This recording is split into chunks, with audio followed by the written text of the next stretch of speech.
Magandang buhay sa lahat, Lizken Update. Enrique Hill, nakabantay kay Liza Soberano, kahit nasa malayo ito. Liza Soberano, kahit nasa Hollywood, naka-update ang lahat ng ginagawa at schedule kay Enrique Hill. Kahit super busy, sina Enrique Hill at Liza Soberano.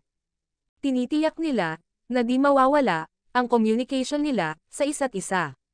Magkaiba man ng time zone, ang dalawa, magkalayo man sila, pero tiyak, buo pa din ang kanilang relasyon in private.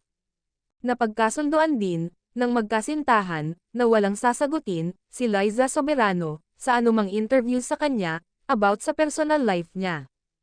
Ang daming napagkasunduan ng magkasintahan para lalong tumatag ang relasyon.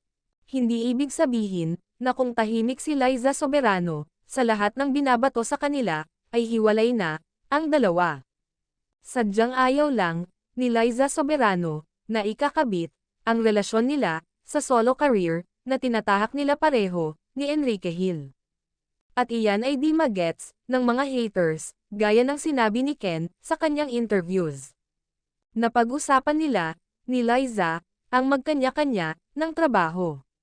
Mag-focus muna sila sa kanilang ginagawa sa ngayon. Pero ang relasyon nila, buo, in private, kahit pa questionan ng mga bashers ang estado ng Lizken, di sila apektado. Para sa kanila, mas importante ang pagkakaintindihan at pagkakaunawaan nilang dalawa. At mas alam nila ang katotohanan kesa sa mga taong gumagawa ng intriga para sa kanila.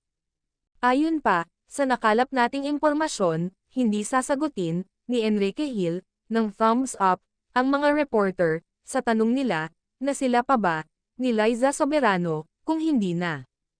At friends na lang sila, gaya ng lahat ng pinapakalat ng mga bashers. Thumbs up means yes.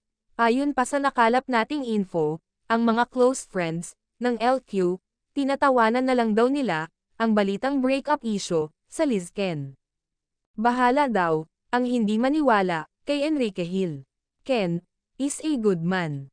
Di na kailangan ang love team para aangat sa showbiz.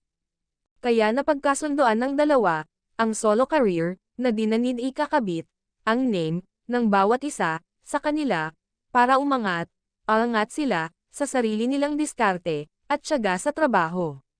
Pero ang relasyon nila ay matatag pa din, iyan ay ayon sa ating nakalap na impormasyon. Ito ang malinaw, hindi magsabi si Enrique Hill ng "We are okay, we're doing good, we are fine, thumbs up" sa mga tanong kung sila pa ba ni Liza Soberano.